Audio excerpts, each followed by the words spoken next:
Wait, I have to sit down. Hi. So, I'm going to get this question out of the way because the fans always ask it. What's your favorite type of ice cream? Favorite type of ice cream. I know it's weird, but I it's don't eat a lot of ice cream anymore, but when I did, um, oh God, Neapolitan when I was a kid because it's got vanilla and the strawberry and the chocolate. I used to eat the chocolate line first, and then go to the strawberry, and then the boring vanilla at the end. So it's three ice creams in one. like that Simpsons episode. Yeah. Yes. The chocolate first, then the strawberry, and the boring vanilla. So, it's going to be a big honor to get to ask you questions. Cool. Thanks. Let's start out with who's your favorite voice that you've done so far? A favorite I've done so far. Well, it's got to be Megatron because that's where it all started.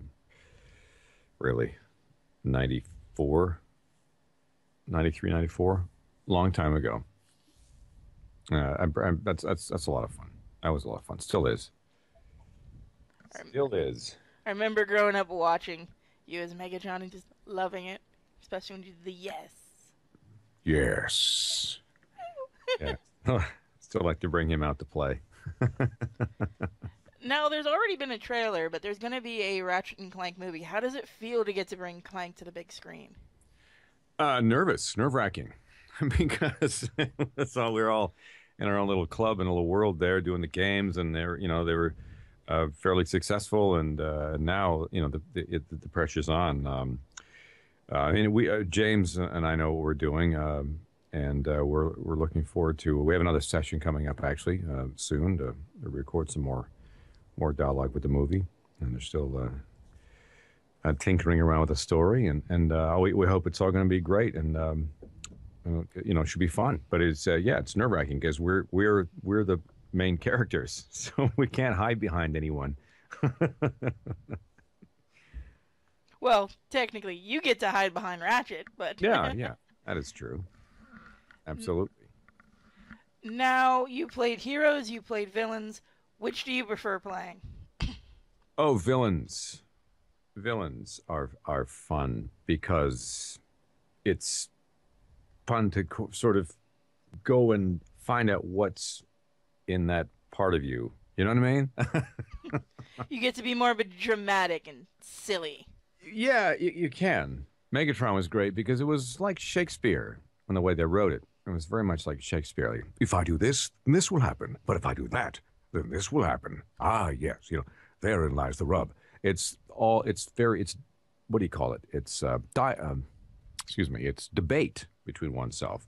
And villains always do that. They just think they're doing the right thing. They're just doing it their way. The good guys, it's more subtle, and they're always obviously fun to play. Optimus in the animated series was tough to get a handle on because he's a straight shooter, and as where Megatron could kind of fool around and have a debate with himself and get mad at his peons. Optimus is just trying to, straight as an arrow, to the point where they told me in the direction we want the other characters to have an eye roll when he goes into his speech. When I was a little boy, and you can see them all. Oh, here he goes again. That's the kind of straight shooter he was. So I had to adjust to that. It took 4 or 5 episodes in to kind of get into it. And I think the second season he grew into himself. Felt more comfortable. Now, how did it feel going from playing such a big, well known villain to being told, well, you're going to be playing his opposite now? You're going to be playing Optimus. Yeah, I did a big Scooby when I got the call from my agent. Oh, what? Optimus? Oh no, I'm Megatron. Because for so many years you're playing this Megatron character. When they called me back in for this cartoon, they had me read for Megatron. I thought, oh, here we go. Oh yeah, Megatron, we're back. They want to hear me do the thing, and yes, excellent. And then they said, hey, Sue Blue said, pick up the sides for Optimus. We haven't really found anybody yet, and we want to see what your take on him is. They kind of gave a direction out early on about like a young Tom Hanks or some kind of a thing like that. And I did my thing, and I could see the movement behind the glass. I could see the energy shift behind the glass, and I thought, oh, interesting. So, but when I got the call a few weeks later, I just expected, okay, they're gonna want to pick you as Megatron, but it said Optimus, and I almost sort of drove off the road. I was hands free, by the way. Still almost drove off the road, but it was a nice surprise. It was cool, a lot of fun. Now you played other villains, and I put that in quotation marks, like Shishamru. Doing a lot of cartoons and then moving into anime, how much of a difference is it doing those two different kinds of animations, voice wise? Well, anime, when I used to do a lot of anime up in Vancouver, you were in a room by yourself. Doing Sesshomaru was great because it was always fun to go and work at the studios.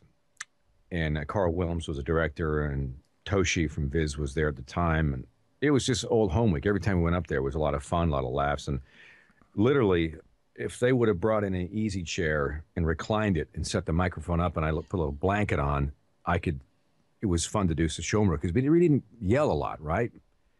He was always very thoughtful and used his brain a lot. I like those kind of characters anyway. So it was very thought-provoking. Didn't really say too much. And I liked him, so I enjoyed doing those sessions. But it's the dubbing where you have the three beeps and you fill the lip flaps. And in prelay, where there's everybody in the room, most people in the room anyway, and you just have to create this radio drama. So the animation's already done. It's a little more difficult to kind of emote and do stuff with the character, which is the skill, which is why people who do anime have this skill. They're able to do that, and that's the big difference. But I just loved working for the show because it was always a lot of fun to go in and hang out. That's what we used to do. Wow, I know you were my favorite character, so. Thanks. I had the doll here somewhere. I have the Shishomaru doll. It's somewhere. It's not my new studio. I thought it was here. It's not. He's hiding from you. When you turn around, he'll be right there on the desk. That's right. At you. Ah, pleasant. You decided to arrive. Jockin? Jockin. Where are you, Jockin? My favorite character. Has anyone actually given you a little Jockin plushie to carry around? No, I wish they would. See, now we're going to have to send you one. Hint, hint. It's interesting because another thing about anime, we did that for 7 years. 7 seasons, 7 years when I was in the show. And we were at a convention in Toronto, and there were people getting in a van. It was Michael Dobson was with me. He's a good friend of mine. I haven't seen Michael for a long time. Hi, Mike. Shout out. And we were getting in this van to go to the hall where they all, the autographs and panels were happening.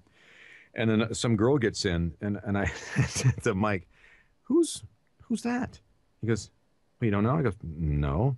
Well, that's Kagome. I go, oh. So it's only taken me 6 years to finally meet Kagome. I didn't really know anybody in the show because that's anime. You don't really see anyone if they don't come in at the same time. Oh, so they're not all in the same studio at the same time. No, I had no idea who she was. Didn't know who. I'd never met her before. She was in the main cast. So that can be anime. Sometimes you don't see them. You go into your block of time and you read your lines and you get out. You leave.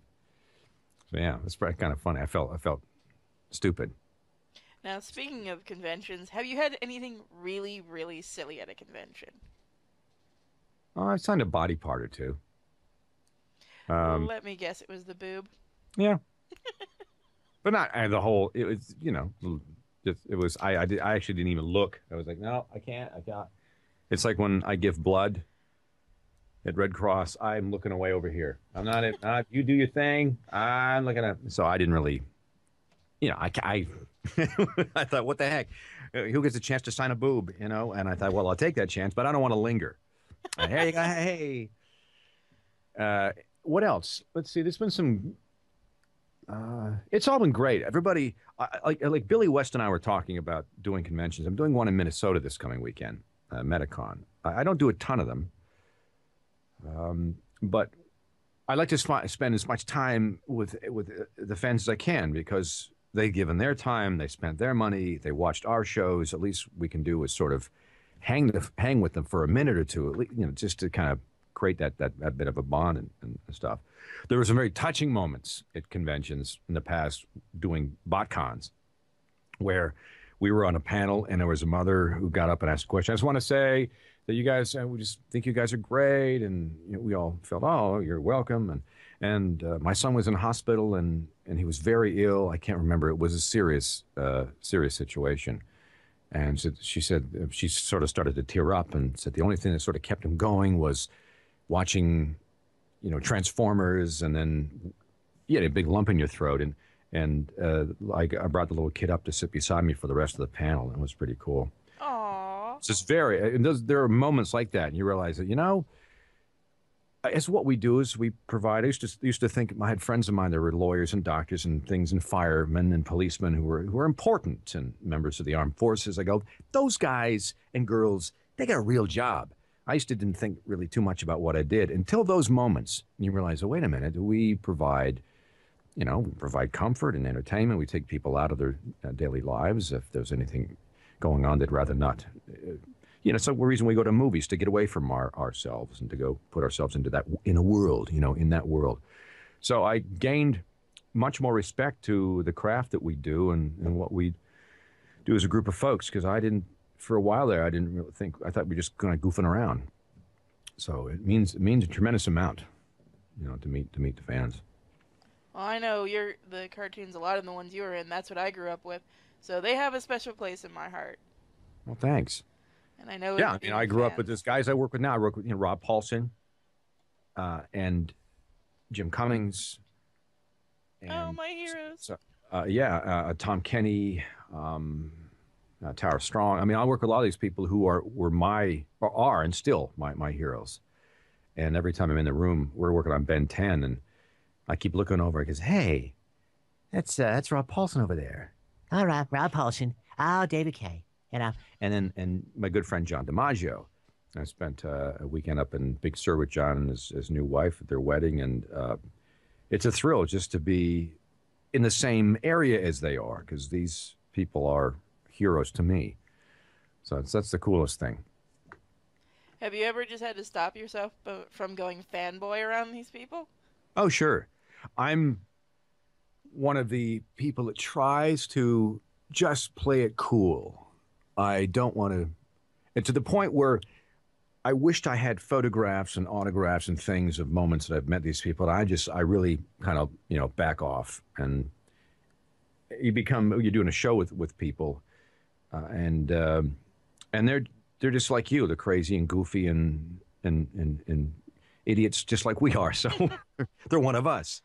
I'm working with Adrian Pasdar I'm his Jarvis, and he's Iron Man in the Avengers Assemble Marvel series. And we all, hung out, and we hang out and see each other. And he's just like one of the guys. And I used to geek out because when I first arrived on set or at the studio, like, oh my God, that's a guy from Heroes. Oh my God, that's Adrian. Oh my God. And now he's just one of the dudes. So yeah, all of us do the same thing. We all geek out. Oh, you're so lucky. Although we're lucky because you're one of my favorite voices. Well, thanks. I don't know what else to do. I'm not very good at building things or fixing things. Come the revolution, I'm out. But I can do funny voices. So there you go. You can just keep the robots happy by doing. Thank funny God voices. I can do something. We must find Captain Core quickly. Oh, yay! Adrian. Where art thou, Adrian? Gaming Writer asks, when it comes to voicing Clank, do you do anything to his voice, the laugh, or does it all come naturally? When I was asked to read for this many years ago, there was just a paragraph and a small description of what they wanted to hear. And I opened the mic and started. Sometimes that happens. Sometimes you have to sit with it for a while. But I just started I didn't do any contractions like, there's no can't, it's cannot. So I wanted him to have a personality, but I wanted him to still retain some sort of a, robot personality as well. So everything was sort of jilted. If my head goes back and forth, I know I'm doing it right. If I'm lazy and my head's not moving, Even the audio engineer who knows me really well said, let's try that again. Your head's not really moving around too much. It gets me in the character like a robot, sort of. You can picture me with my head jerking around back and forth. It's sort of, I want to sound like a robot, but I want to have a personality as well. And when you finish the well, you want to hang on that a little bit. That gives a little something, you know what I mean? It gives them a little personality, a little something to hang on to there. And you recognize the voice. He hangs on to words at the end and doesn't do contractions. So I just kept him in my range. And that seemed to fly with them. And ever since then, I've had a great relationship with Ted and all the people at Insomniac and the great writers. And those folks have been so great to me. And it's been a fun relationship. Now, has anyone ever told you Clank's laugh sounds a little evil? Were you doing that on purpose when you first did it? No, they always want me to do a Scooby, and I go, okay. So they wanted to hear him, like, if Clank laughed like Scooby Doo, what would that sound like? It was way back, and and they seemed to like that. They all laughed, and I thought, oh, okay, and they just kept that. But there was a evil character. Was it what was it? About the evil character, was it Clunk or Clank or Clink or one of them? I can't remember. There was an evil Clank, and the way he laughed, I put a little more evil laughter into him. But I suppose it can be construed as evil or creepy. I always think Clank has an ultimatum whenever I hear him laugh. It's like, what is he thinking? He does. He does have an ultimatum. No, I'm smarter than everyone. few people have asked, what microphone are you using? Because you sound so clear. Right now? Yes. I'm in my studio, and I'm using a Neumann U67 tube condenser. This thing is about 45, 50 years old, and it's vintage. And if anything ever happens to it, I have another one standby, but they all sound a little slightly different. It's just this is my mic I use to do auditions and sessions and stuff at the studio at the house here. It's I got my headphones on, so it's a lot easier instead of holding a phone up to your ear. Well, you sound fantastic. Thank you. Now for voicing, has there been any voice that's really kind of blown out your voice? Anything that was just really tough on you? Yeah, there's been a few. Sometimes in Ben 10, because some of the actors are playing multiple roles, there was episodes where I had 4 characters, and some of the characters, Sock Squatch. He's the Canadian thing. He's like the Canadian version of a Sasquatch. All right, here we go. It's based on my uncle. Okay. So he's gravelly in the throat. And there's another one that's similar. What's his name? I can't remember. But he was down in here. Just there was that character. Then I believe there was Frankenstrike. And, like the Boris Karloff thing. And then, who was the other one? Cannonbolt? I think so. So they were all sort of yelly and screamy. And by the end of the session, your voice is kind of like this. It's kind of gone. You start to sound like that a little bit. Yeah, I got to go. And when that happens, I have to literally have an ear, nose, and throat doctor here who's the only thing he said, you got to go lay down. Go nap for like a half an hour. The best advice any doctor can give you is just go to sleep for half an hour. So if I can have time in my day, I will literally nap and sit in my chair in my studio and just try and sleep because that relaxes everything. And because I also do, say, for example, in the morning, we could have a Ben 10 sessions, and that goes from the calls like 9 to 1.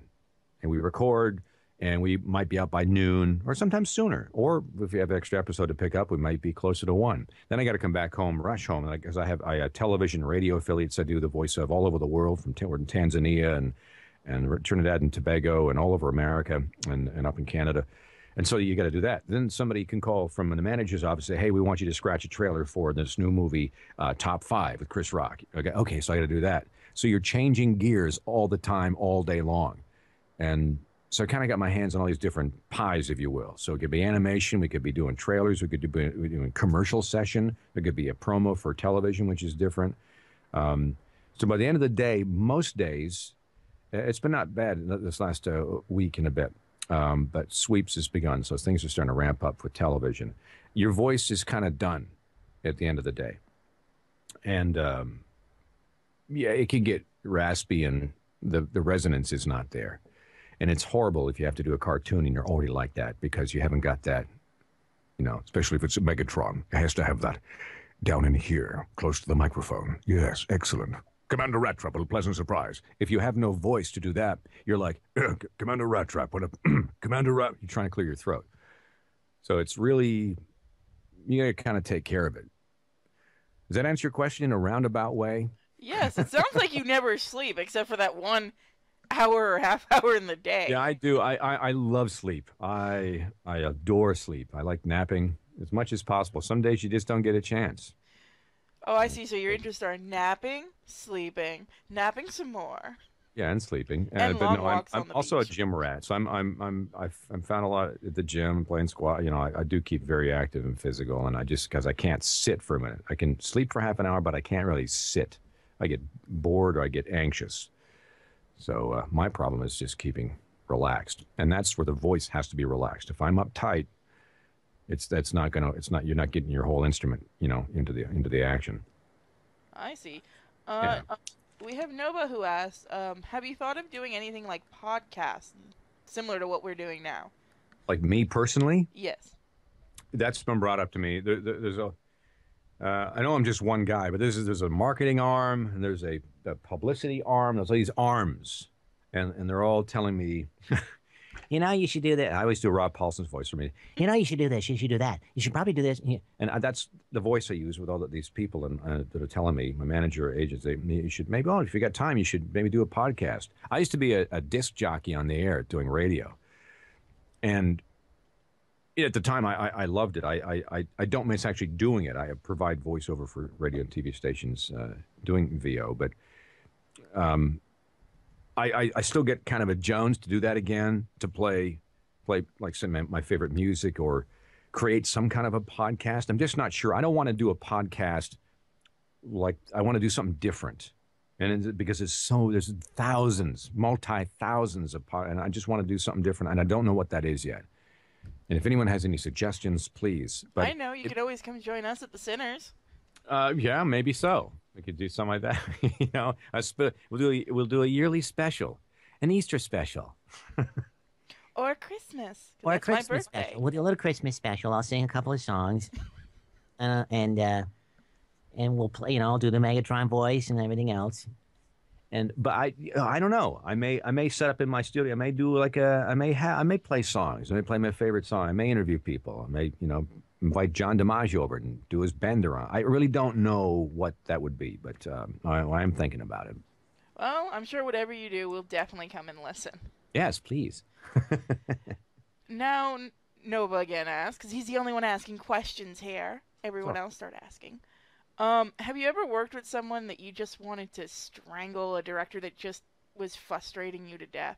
And you don't have to name any names. Not in animation. No, the commercial. No, it's never really been.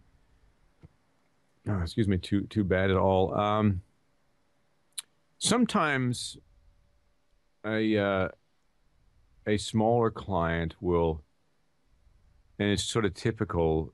It'll be a shouty furniture store commercial or something like that, where you're $9.99, $4.99, and it's that old retail screaming at your head, and you'll do it, and it's usually a client who's sort of paid the least amount of money, and it's one of those things where they want you to give them they want you to give them the world, and your voice is raspy, and they want you to do it again and again, and literally that can get annoying. But in my entire career, I've never really been in a situation where things have sort of gotten crappy. I'm one of those guys, and I'll reference Rob Paulson's name again, where we are just so thankful that we're even in the room, that someone's actually hired us to do this. And so I don't really complain too much. I'll just sit there and take it. I do know people that I can't deal with this, but not me. I just sit there and smile and because where else have I got to go? I got nowhere else to be. I'm right here. I'll do your weird little funny voice, and I'll do it over and over again. You get to enjoy the abuse. Yeah, why not? Well, Daz asks, how do you handle talking to getting progressively louder when recording alone? People don't know English in my chat. I'm sorry. It's like neither do I. You're in good company, and so am I. It's basically vocal control. It's one of those things where you just as you get older, or you do it more often, you know how to control your voice. If you're going to get really loud, you kind of got to put it back in your throat, where you're yelling, but you're not blowing the mic out. You see what I did there? Can you hear the difference? Yes. Because it saves your voice. You can still yell, but you're not like, I can still yell. That's me really yelling. You can suppress it. It's kind of like an internal volume control, squeezing the chest and the vocal. It's just a thing you learn by doing. It's just control. It's controlling a muscle in there. So I'm guessing when you first started out, you probably threw out your voice quite a few times learning that. Well, I did, but I was hip to that. What could happen? A lot of people told me at the time when I first started doing G.I. Joe many years ago, Exo Squad, back with some of the crew in Vancouver. The chatter was, make sure you don't blow your voice out, and the director would give you that direction. So you kind of learn as you go, real quick. You have to. And another thing there, if people are interested in getting into the industry or voice actor types or want to do cartoons, you've got to be able to take direction and fix it now. There's no let's find the voice unless they're finding a character for the voice and they got a few minutes. They give you direction. Now let's bring him back. Let's bring him down. Let's make him older. Let's make him fatter. Let's make him thinner. You have to be able to maneuver your voice and change it to exactly what they're looking for. Sometimes they don't know, but that's a real trick. That's part of the craft, I guess. Now, you've voiced in a lot of games. Have you ever actually played any of the games you've voiced in? Yeah, I've played a few. Yeah, Insomniac ones, of course. Ratchet and Clank. I remember playing the first video game ever. I played the first Ratchet and Clank all the way through because it was a new thing, really, for me. I'd love to do more games. Casting directors, throwing it out there. Anyone? Batman, Superman. Anyone? I will love to do games. And where was I again? Oh, yes, casting. See, we got to make a Sinner game and get all of you guys together just to voice random things. Games are good. The old part of the games I don't like is because I have to go home and do a quiet trailer set or some whatever, is when you got to do all the walla, which is all the screaming or the efforts and the grunts. So you get all through all the dialogue. We're done here. Okay, we're going to take a break and come back and do all the pickups, all the exerts. And you go, oh, right. They got to have that, the library. So you have to die, die short, medium, and die long. And then scream or battle scream, short, medium, long. And you got to go down the list and do all those things, especially if you're a main character. And that can be harsh on the throat. How does it feel being told, all right, we need you to die like this, we need you to die like that, and you need to die again like this? Makes me feel immortal because I'm still there. I've died and come back to life. You can't get rid of me. Well, we can try, but we don't want to get rid of you. We like you. Thank you. Let's see. Of all the work that you've done for live action, I understand you had issues with your performance on X-Files. So which would you... Should I not have brought that up? No, you can bring that up. I realized what a bad actor I am. Oh, yeah. I some of the stuff I did on camera when I was doing on camera stuff, I think, yeah, it's not bad. There could be a career. There could be something there. And I've since recently kind of jumped back into it again because I do miss it, and I'm in I'm in the right headspace for it. Being in LA and being an actor, going to go out, it means more travel. I have an electric car now, so I don't care about the gas. So now it's like, oh, you know what? I'll go because I don't have to pay for gas. So that's one thing. And because I'm now in a good headspace, I don't. It's not the pressure situation where I got to go out and I got to get this role, and so I can kind of relax. And I'm just, well, see what we got, because I remember all the stuff and I remember all the class, and I remember doing, I'm still working on that. But there were some times when I was living up in Vancouver, and X Files would be there, and it's such a great show that I would love to have cut my teeth on something that took me out of the reporter role or the this role. I mean, I could do those fairly simply. I wanted something that scared me, and that's why I started doing theater up there. But the role as the doctor in that X Files episode, I was so enamored to be on set. I was trying all my might just to remember my lines. I'd worked on them, and I was just enamored with Gillian Anderson, and Duchovny was there. He wasn't in the scene, and the doctor, and what's his name? Who was I was the doctor, the special agent. What's his name? And I look at it after now, and I just see this really bad soap opera actor. Well, he's going to come out of surgery okay, and I think he'll be fine. I go, oh my God, why didn't they fire me? I would have fired me. So I use that, though, for any future acting or roles, because I don't want to do that again. So I'm trying to make it as real and natural as I possibly can, and just be Dave. And don't be the doctor who's you see on television. I just don't want to do that. But I laugh at that, and it was good fun, and got to meet everyone. That was I giggle every time I see that scene. See, now you're giving me an idea. Put all the voice actors together and do a soap opera. Well, see, no, yeah, well, it'd be fun because we all know each other. It'd be a riot. It'd be no problem at all. Sometimes you get on set, you don't know anybody, and you feel like a fish out of water. At least I used to feel like a fish out of water. Yeah. So do you prefer being in front of the camera or behind the camera just doing voices? I love the mic. I know what I'm doing here. But when I get on set and I'm having a good time, last movie I did was with the Cusacks, Joan and John Cusack, and it was a nice little movie called Martian Child, and I played the father. I played Joan's husband, and spent a fair number of days on set and got to hang with John, and these are one of my favorite two people as actors, these people. So I was thrilled, and I did a pretty good job. And the director said, hey, just want to tell you, after the day of shooting, he said, we were laughing. You really held your own in there with those two. And that was, so it was a great compliment. And I realized that, I can do this. I can, if I put my mind to it and focus, and I'm in the moment, and I can pull this stuff off. And so it's a good confidence booster. I think acting is a lot about confidence too. That you can do this and work with some great people, and that really helps in any walk of life, in any career, and voiceover too. If I could sort of quickly parlay this into a voiceover thing in a cartoon session, because sometimes you get new people that come in and they feel, even actors, television actors will come in because we're in Hollywood here, and they do show up. And they're not quite sure what to do sometimes. They're not experienced behind the microphone, and we make them feel real welcome. And by the time it's over, they go, I want to do this. Lance Henriksen, remember him? Great actor from Alien. Oh, yeah. Series Millennium. He had his voice down in here, and he was on animated. And every time he talked, he used to give me a back massage. He used to lean against the wall, and his voice would vibrate the room.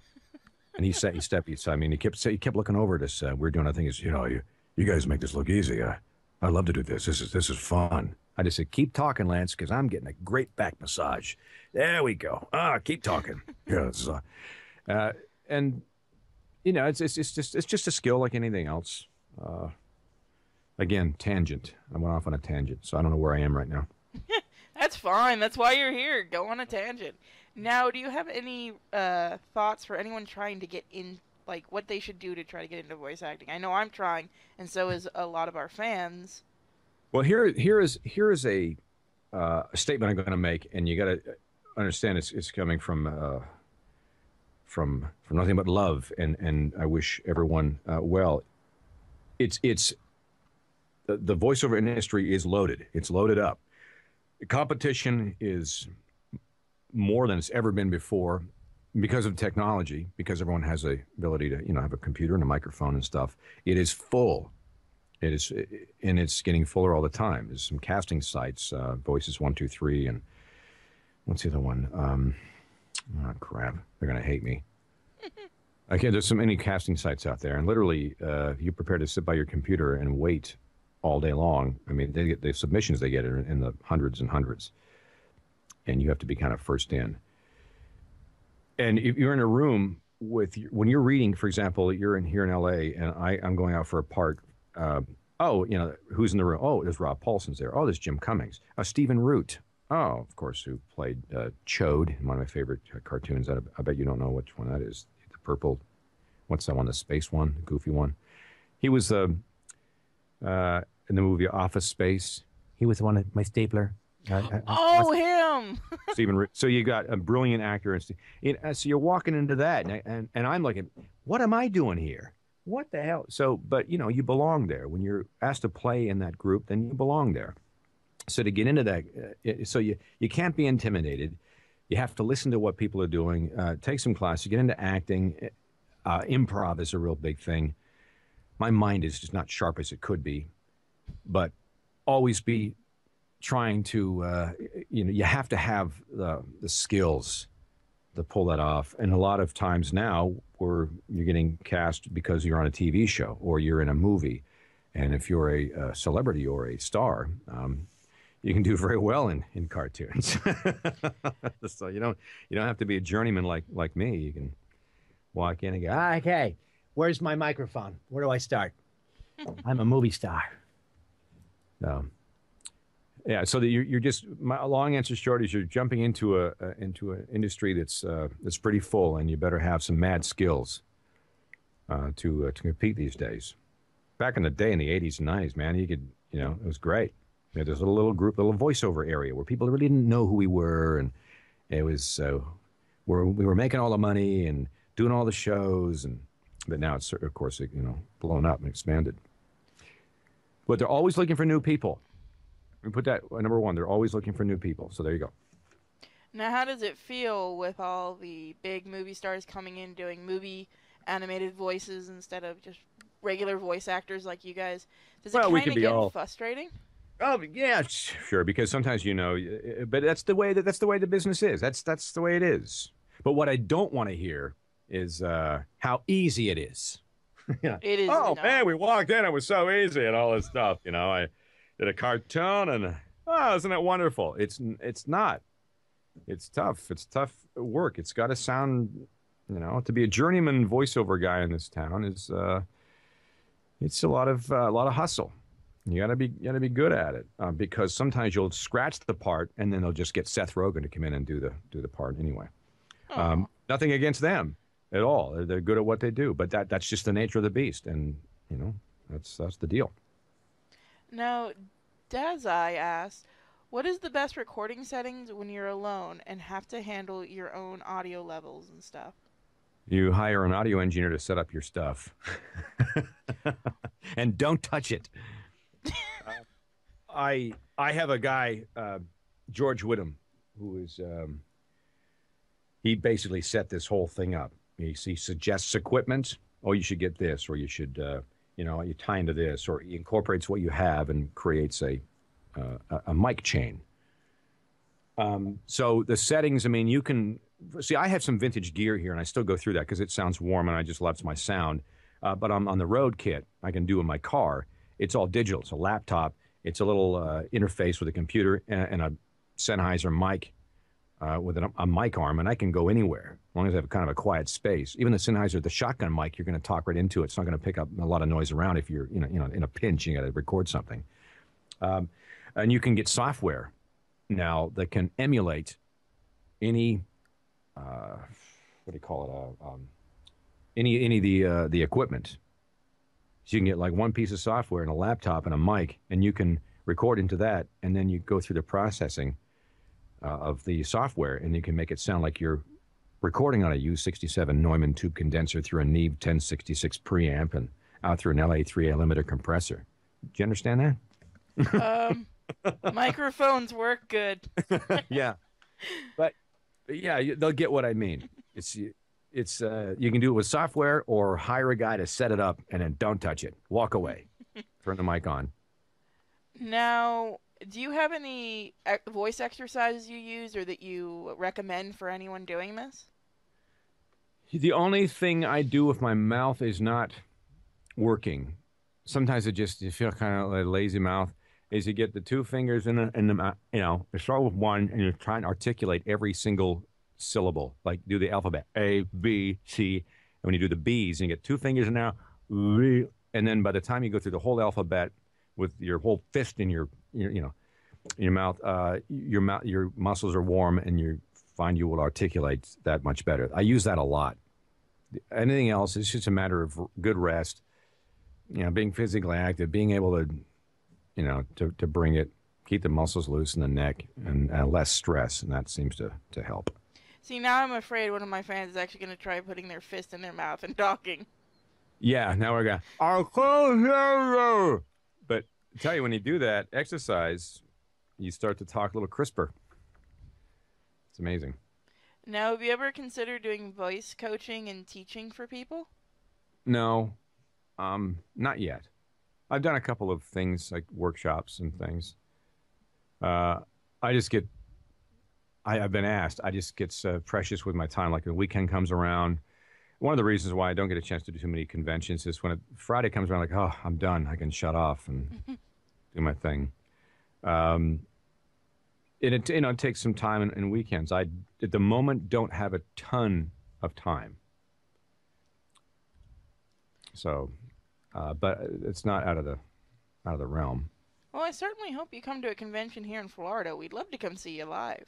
Well, yeah, get them to send out the invite. I have a couple of booking agents now. It's a new thing for me, and they handle all that stuff. And this first one in Minnesota this weekend is all new because I have some cool photographs with me leaning on Clank's head, and some Avengers one with a few of my characters. I'm anxious to see what people we'll be selling them there and stuff, and I'm getting T-shirts made. We want to have T-shirts that say Team Autobot and Team Decepticon.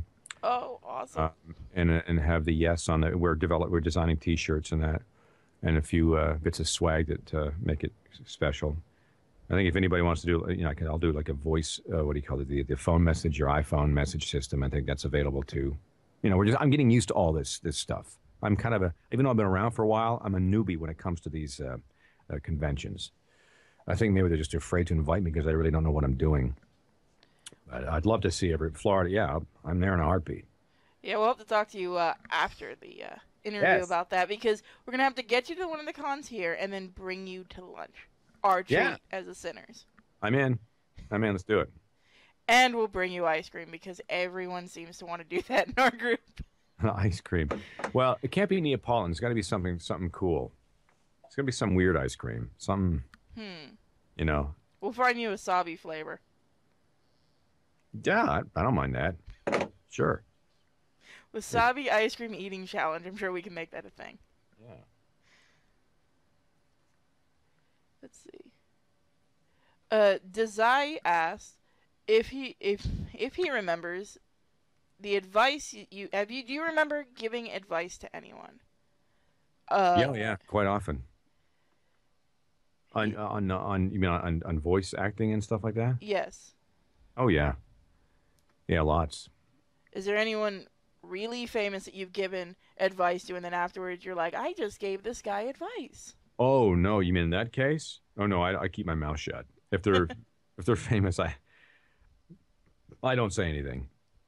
I don't. I leave that to the director. If somebody comes up to me at a con or writes to me and wants to know, I'll give them some. I don't really give pointers or tips. Not even if they ask? Yeah, if somebody asked. Yeah, that's what I meant. Sure. I mean, sure. If someone asks about something, sure, I'll. But I don't go out of my way and say, "Hey, by the way, you shouldn't do that." Yeah, I can't do that. And you do it in the a-hole type voice. That's great. Yeah. Yeah. So, what you were doing there is kind of not right. So we're gonna do that. You should really back off the mic or whatever. I don't know why I'm talking like that. You're gonna get stuck in that voice if you're not careful. Don't talk in the mic, like whatever. Okay. Do you find yourself in normal conversation just falling into the voices and having people just kind of look at you? Not in normal conversation. You get a bunch of once in a while over at the house here. We do, sort of a pizza night and a pizza oven thing, and then we'll have a few people over, and generally there's animated characters, and you get people like Trevor DeVal or John DiMaggio, Phil Lamar or Tom Kenny. You get people in a room of that ilk, and we've all worked on shows. It always gets into a, Oh, so hey, well, it's always something. It gets into that. Oh, I can imagine that's a lot of fun. Yeah. Now, have you ever thought of becoming a voice director? No, I really don't know what I'm doing. I don't know what I'm doing this. Never mind directing someone. So you basically Yeah, that sounds. I'd be afraid of. Yeah, that sounds pretty good. That's good. Okay. That's lunch. So you're just a strict voice actor and actor. Yeah, yeah. I. That's not my thing. Now, what about doing stage plays? I did them. I had a lot of fun. Scared the heck out of me. I did some great plays and dried a couple times on stage. I did, like Streetcar quite a number of years ago. There's some plays I did. I'd like to have another crack at it because I have more years under my belt. So it makes more sense to do it now because, the older you get, just you know things. You know how you would do things and how you wouldn't. When you're younger. And one of the plays we did, we did Harvey and the Invisible Rabbit. It's based on an old movie with James Stewart. And this one scene, and I was the main character, and that night there was a very important drama coach teacher in the crowd. It was closing night, and he's very English, circles within circles, dear boy. Don't be afraid to get ugly, Brilliant man, and him and his wife were there, and I thought, I want to do a good job. Closing night, I want to kick this plane in its ass. I want to send it out. We're going to have fun. And this one scene, this poor woman, God rest her soul, she came out across, and it was a semi-pro theater, so some of us were pros, some of us was volunteer, and you come. And she had a small part, and she was a maid or something coming in to clean, and I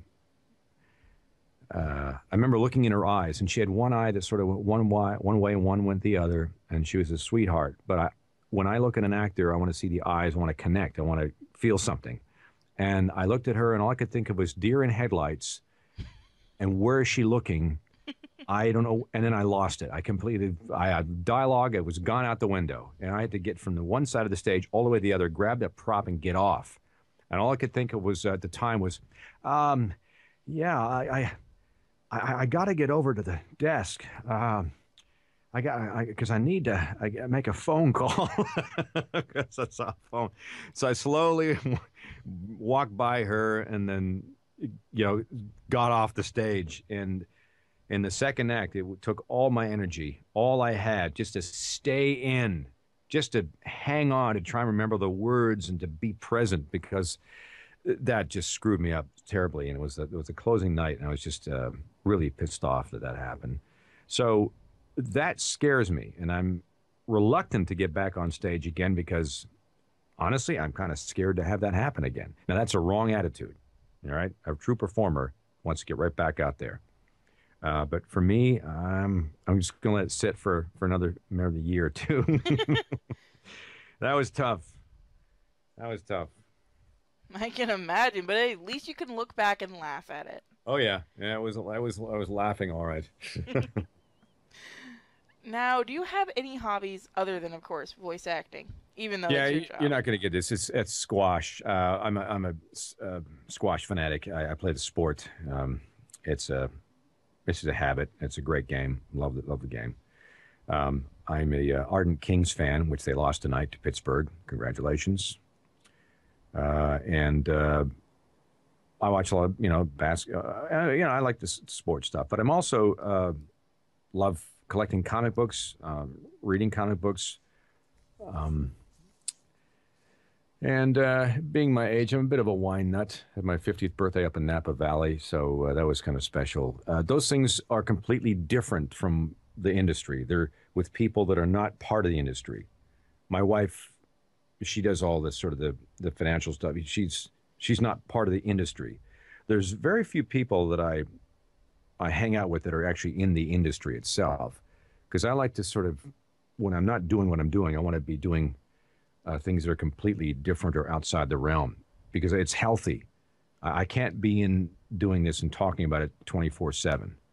You know, I have friends over that are very close, and we'll yak about the industry and we'll laugh about it and that. But we get on to other things. You know, I just think that's important when whatever you do, never mind, you know, voice acting or whatever, is just to not, you know, be doing what you're doing 24 hours a day, 7 days a week. Is to find something else. So not obsess. No, not obsessed at all. You can't. You really can't. So, athletics and the gym and squash and those guys are, you know, they're not in the industry, so I can kind of blow off steam and not think about work. See, I've never tried squash. I really should play It's that. a great sport. It's actually the Americans right now are, and it's a world sport. They're doing the best they've ever done. There's a lot of great American talent right now, which is fairly new, which is great. Now, you said you collect comics. Who's your favorite comic character? It was always been Iron Man, and which is kind of cool because I got to play Iron Man, and I'm playing Jarvis now. And that was my earliest. I had Iron Man #3 as a kid. For whatever reason, I kind of gravitated toward Iron Man. I have an Iron Man Mego doll in the box. I must find that. Nice. I'm a little jealous. Yeah, so he is sort of the first one that comes to mind. I used to like some of the DC characters from DC Comics but yeah, Iron Man. And I like, you know, and I like the Dark Batman. That's kind of cool. But What do you think of the comics nowadays? The way they've been treating Iron Man and Batman and all that, or do you not read any of the newer stuff? some of the comics I'm reading now are Dark Horse, weird zombie comics. I started reading Walking Dead when it was first out, before it became a TV series. Got hooked on that. I look for sort of obscure comics and really interesting artists. I do from time to time buy the odd Marvel here and there because my buddies, a new comic book day here in Burbank. Sometimes Derek Wyatt and Matt Youngberg and some of that crew from the old Transformers animated and Ben 10 will meet up, and they'll get a stack of comics, and a lot of them are Marvel. And they go for the artists and the stories and stuff. I go for the eclectic, strange stuff. Same as I was when I was a kid. I was looking for like really cool, interesting, weird stories that took you away, you know. I can understand that. I know Dark Horse does a lot. Have you tried the Walking Dead, what are they, Telltale games? They're really good. No, I haven't. I have Oh, not. they're so wonderful. Cool. If you like the comics, they're very close to the comics. Oh, nice. But they're their own story. Yeah. So Okay. you're also kind of a horror fan. Yeah, I am. Since I was a kid, we used to build monsters. We used to stuff clothes with newspapers and make mannequins. And I used to camp in my good friend's basement. And the house was like pretty much haunted. We used to sleep downstairs by the old furnace. And we used to build these characters. And I was so scared one night, I made them take them all down because I couldn't sleep.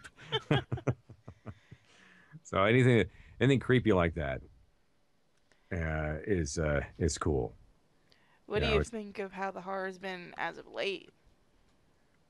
What do you mean, general in movies or Yeah. comic books? Yeah, you know, I'll watch them because I'm always a fan. I like obscure stuff. I watched actually Edgar Allan Poe the other night with the Raven, John Cusack in The Raven, and I love that. Like for example, there's a new series. Have you seen it? Is it Showtime? Penny Dreadful. Oh, it's so awesome. Yeah, I freaking love that. I mean, that's if some people are like, oh no, that's too much. But that actress, the woman who played, you know, oh my God! I mean, that stuff is right up my alley. That's exactly the kind of stuff that I like to watch. It creeps me out. At the same time, it's you're enveloped in the story, and I love the characters. And oh my God, the story. Oh well, hey, that's Dr. Frankenstein. Oh, I know who that is. That's So Have you checked out American Horror Story?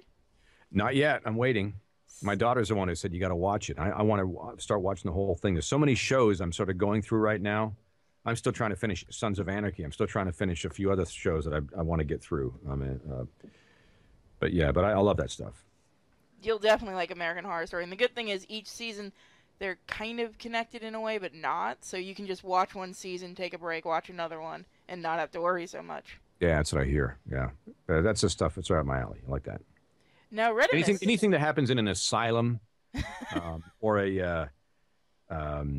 an old mental institution or an old abandoned hospital. I love those creepy things. I watch Ghost Adventures, and I love. They went to Linda Vista Hospital, which is over in Boyle Heights here in L.A., across the 6th Street Bridge. And I actually went to a friend's art show over there one night with my daughter, myself, and a good friend of mine. And he got us in, and they had the exhibit, the art exhibit, inside. He got permission inside Linda Vista Hospital. Now, if you know about Linda Vista Hospital, it's one of the most haunted sites in America, and it was on Ghost Adventures. We watched the episode, and I wanted to go. And it was at night, and you carry on a small flashlight, and his art is situated during different parts of the hospital. And you can kind of wander around, but there's a sort of a path you take, like for the exhibit. There's music playing. That one of the art exhibits might be in the old, electric shock room, or he had a few pieces of art hanging in the morgue downstairs, and that was just creepy. And we went off at the end of the show. We went off sort of down a hallway, very dark. You can see kind of way down a hallway where an old nurse's station used to be. It's kind of backlit from the light that's flowing down the hallway. And we turned, and I went with my daughter, and we kind of turned the corner and went down a little further. I said, "Turn off your flashlight." And so it's like completely dark. And we stood there for a minute, and we heard this. We stood for a second. About 10 seconds later, we heard this snap at the end of the hallway. So, "You hear that?" And then just after that, I just felt this whole, my neck went up, and I felt cold, and she felt cold. So, okay, we turned around, turned our lights back on, and went back out. But that was the coolest, creepiest thing. And that's the kind of stuff, as a kid, I didn't want to experience myself. I wouldn't want to do, but as an adult, you think, wow, that was awesome. So I think we may have, been visited by spirits that night in the hospital. Who knows? I think when you come to Florida, you should try to go to St. Augustine. It's one of the most haunted towns here. Oh, yes. Yeah, I know. Yes. I've had a few experiences going there that was really creepy. Yeah, it's freaky. It's when I shot, for example, back to X-Files and another couple of movies up in Vancouver, and there was a mental hospital. Was it Maple Ridge or something? I can't remember the name of the hospital. Someone might know out there. But I used to wander off on my own. I went up on the 4th floor. And I just nobody was around. And the floors are warped, and the sun's coming in through the window. And it's kind of creepy, and I see the dust rising. It's just silent. Nobody's around. You just stop, and you just be silent and see if you can feel anything. And I used to love to do that. And when I came back down, one of the first or second ADs said, "Where were you? We're trying to find you." I said, "I was up on the 4th floor." "Dude, don't go on the 4th floor. It's like haunted." "Oh, okay." All right. But I would wander off in buildings like that because I just find them fascinating. That sounds so cool. Yeah. Let's see. Oh, Redimus asks, are you an H.P. Lovecraft fan? H.P. Lovecraft. Cthulhu. Okay. Remind me again. Cthulhu Reanimator. Oh, okay. Yes. Yeah, I now I haven't had a chance to delve into too much, but I know of that genre, and yeah, sure, I love that stuff. This is creepy. It's just I love that dark, Well, then it's a good thing you came to the Sinners. We absolutely adore Yeah, horror here. see that? Yeah. Now we have we'll ask one last question because I know it's getting late and you probably want to go to your family. Yep. We won't keep you tied up for too much longer. That'll be for next time. Oh, I just got a text. Dinner is ready. So perfect timing. There we go.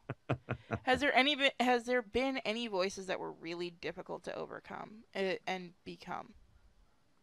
Let's see. There was one a long time ago. Well, there was one recently in Ben 10, but I don't know if it's been on yet, so I can't talk about it. But I think it turned out okay. But a long time ago, first off, there was an old series called that Gordon Hunt directed, the Exo Squad. I have it on Laserdisc, funny enough. Nowhere to play it. Laserdiscs? I Yeah. know those. I know. And it was these aliens, but they were the good guys, but there was a nondescript sort of Jamaican / Eastern European accent. And it was just hell every time, every episode. I go, oh, God, it's him again. Because you couldn't sound like you were from Eastern Europe. You had to sound like kind of Jamaican. You had to be kind of like, oh, it was just a nightmare. But once I got into it, Hallis was his name. And he sort of has this nondescript accent, and they didn't want it to sound like anything but its own accent. And so those were kind of tough. Once you dial it in, it's fine, but it's been so many years. But it was kind of German, kind of Jamaican, kind of Eastern European, but it couldn't be any one of those. So you kind of have to go right down the middle of and make it its own thing. And that was a real pain in the butt doing that. But I like the okay. Okay, let's try one more time. It's too German. Oh, come on! A little too much Jamaican. Ah. Here's a character I bet you never want to go back to doing. No. Great character, great times, but no. I'm done with that one. Now, if you wouldn't mind doing a shout out for us. Okay. We'd love you to say in Clank's voice, this is Clank and I'm a sinner. Okay. This is Clank, and I'm a sinner. Thank you so much for joining us. Welcome to the Sinners, and we hope we get to talk to you again. Thank you so much. Go enjoy your dinner. Thank you. Bye. All right. Ciao.